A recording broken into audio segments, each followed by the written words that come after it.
If you're anything like I am, you dream about being organized, have great plans to one day be organized, but sadly that day has not yet come. Well, since January is National Get Organized Month, we talked with professional organizer Jessica Dolan to find out how to reduce the clutter in the new year.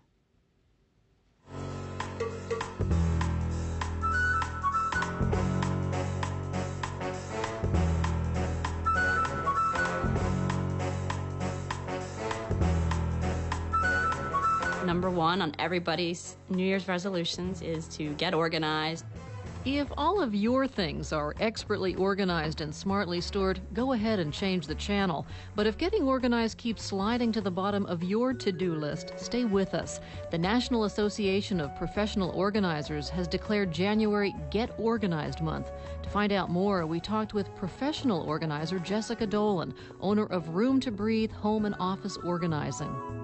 It's a whole month devoted to, going through each area of your home, going through your files, cleaning up your offices, and really getting things in order so that you're working and living as efficiently as possible. It saves you money. If your box of coffee is hidden away in a closet and you don't know it and you buy it again and again and again, in an office setting, it makes an office run much more efficiently when you know where things are. You can place your hands on documents in a matter of seconds. Sure, let me get that for you. Who wouldn't want to experience that state of uncluttered calm that comes with being organized? For Dolan, who is one of about 4,000 professional organizers nationwide, being organized is second nature. I've always been a neatnik. Growing up, I cleaned all of my friends' bedrooms. I just couldn't stand clutter. And I just thought that was the perfect business for me. For most of us, getting started is half the battle. So if being organized just isn't in your makeup, but you're tired of cramming your overflow stuff into nooks and crannies, Dolan offers a few helpful suggestions. This is good. This is cute. Enlist the help of a friend. Call in a family member or a friend, somebody who could sit there and help you make the hard decisions. Adds a little bit of fun to what can be a grueling task. I would say 95% of my clients, it's not a matter of space, it's a matter of too much stuff for the space. Start with a small shelf, pick one area of a room and start there and move your way around the room.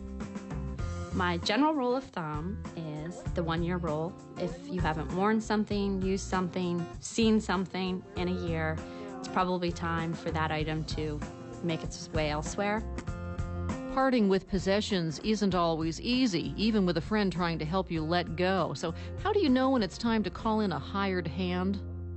Hiring a professional organizer would be like hiring any other professional service. You call a plumber to fix a leak, you call a mechanic to fix your car, you go to the salon to get your hair cut. I always thought that I could do it all by myself, and I always said, all I need is a few hours to just do it. Well, a week turned into a month, turned into a year, and I never did.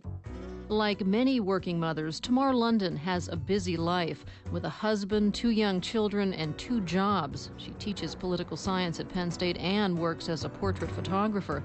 Finding time to get organized was something she craved, but not something she ever found the time for. After working with a life coach, she decided it was time to hire a professional. I do an initial consultation, and I take 15 to 30 minutes to meet with the client, get a feel for what's working for them, what's not working for them, what goals they have set, what they envision the space looking like. And then I actually have them walk me through each area of the home or the office and tell me what's working and showing me what's not working. And I thought maybe I should pick up.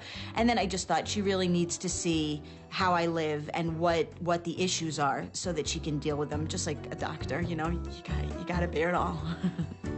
She really got into my head, and it wasn't just surface organizing. She wanted to know how I worked. A small extra bedroom had become a cluttered home office, and Tamar was feeling stressed out. It was just completely overrun, the closet areas, the table areas. We had maybe 3 table areas there, and all of them were covered with papers and books and CDs and DVDs, and it just got to the point where I didn't really enjoy being there. I didn't really enjoy working there, and I love my work, so it was difficult. This is the after of the office, and in this space, as you saw from the before picture, every flat surface was covered. So what we've done is we have cleared all the surfaces, given all the documents files, well-labeled file folders. Some of the things Jessica did were, move my printer from way down low to up right in my office space, which seemed like such a trivial thing, but it makes such a difference for me. It never really occurred to me to think about how the layout of the office should assist me in my tasks and what should be close to me and what shouldn't be close. So she identified issues that I didn't even really know I had. Getting organized provided more than a new aesthetic. Tamar became more efficient and productive in her new space. The result was more free time. I absolutely love it. I walk in and I feel very refreshed. I feel like I can take on any task because everything is in order. The best thing is, I think, is a feeling of freedom. It's a feeling of having control of your life. The whole system seems to flow better. So how do you hang on to this hard-earned freedom from clutter?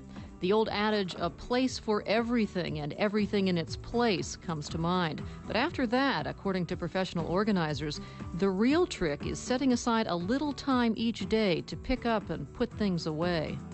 Part of it is I'm so excited that it is neat and it is usable that I don't want to let it fall back into chaos. So it's no problem for me now to spend a few minutes every day, go through that to-do list, go through my emails, and, come in the next morning and feel like I really have a grip on everything. I can't imagine living my life without free time every day in it to do exactly what I want. So I love giving that back to people who have lost that. And I feel like I improve lives, and I don't think it gets much better than that.